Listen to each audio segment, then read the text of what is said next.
Weather this morning. More hazardous conditions are expected tonight into Monday. As Adam just mentioned, we could see wind gusts exceed 60 miles per hour in some places. 22 News Drum Team meteorologist Kelly Reardon explains the dangerous wind potential.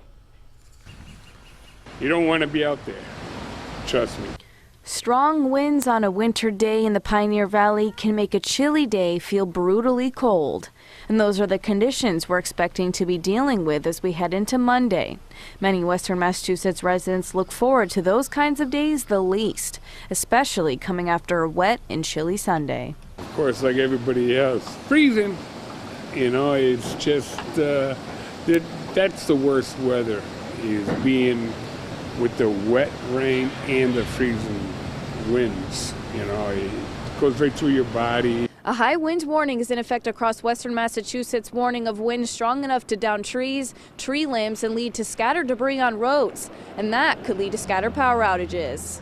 Wind gusts could reach 40 to 50 miles per hour at times, which in the past has been strong enough to cause tree and house damage, as well as power outages. But there are a few ways to prepare for a potential outage. You can heat your home a few degrees warmer than you normally would. That way, if the power goes out, it will take longer for your home to cool back down. Keeping curtains closed and door drafts covered helps to insulate your home. Any generators should be run away from windows, and disconnect larger electronics to avoid damage from an electric surge.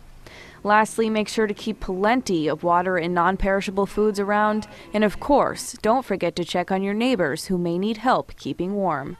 Kelly Reardon, 22 News.